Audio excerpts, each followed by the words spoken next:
भीमराव अंबेडकर को स्कॉलरशिप कैसे मिली, जानते हैं इस कहानी से। भारत के वो महाराजा जिसकी मदद से डॉक्टर अंबेडकर उच्च शिक्षा के लिए गए थे विदेश। भारत रत्न से नवाजित डॉक्टर भीमराव अंबेडकर का दलित समाज के उत्थान और उन्हें जागरूक करने में बहुत बड़ा योगदान है।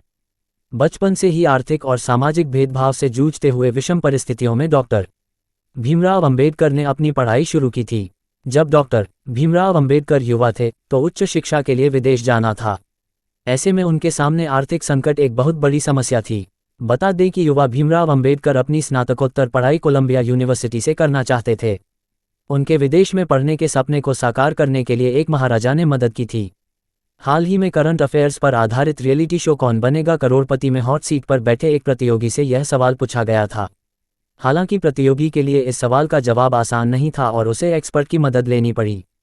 तो आइए जानते हैं उस महाराजा के बारे में जिसने युवा अंबेडकर को विदेश जाने में मदद की थी। साल 1913 में अंबेडकर ने कोलंबिया यूनिवर्सिटी में पढ़ाई करने के लिए बड़ौदा महाराजा के यहाँ आर्थिक मदद के लिए आवेदन दिया। बड़ौदा के तत्कालीन महाराजा सयाजीराव गायकवाड़ तृतीय के पास जब अंबेडकर का आवेदन पहुंचा तो उन्होंने इसे मंजूर कर सालाना स्कॉलरशिप देना शुरू कर दिया। इस स्कॉलरशिप की मदद से अंबेडकर के लिए विदेश जाकर पढ़ाई करना आसान हो गया। युवा अंबेडकर जब विदेश से पढ़ाई कर वापस लौटे तो उन्हें बड़ौदा राज्य के लेजिस्लेटिव असेंबली का सदस्य बनाया गया। इसके साथ ही राज्य में एक कानून बनाया गया कि राज्य में अनुसूचित जाति के लोग भी चुनाव लड़ सकें।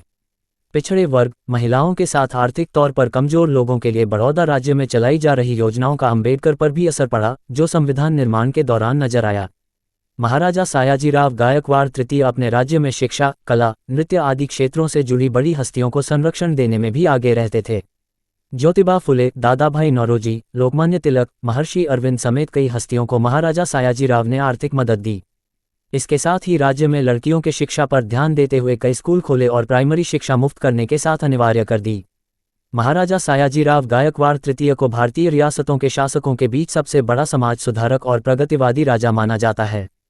बता दें कि उन दिनों शायद ही कोई राज्य ऐसा था जहां वंचित वर्ग और पिछड़ों की इस तरह से मदद की जाती थी। महाराजा सयाजीराव का डॉक्टर अंबेडकर के साथ हमेशा अच्छे संबंध बने रहें। साल 1939 में महाराजा सयाजीराव का निधन हो गया। सूचना सिर्फ मान्यताओं और जानकारियों पर आधारित है। यहाँ ये बताना जरूरी है कि यह मेरा वीडियो किसी भी तरह की मान्यता, जानकारी की पुष्टि नहीं करता है। किसी भी जानकारी या मान्यता को अमल में लाने से पहले संबंधित विशेषज्ञ से सलाह लें। धन्यवाद।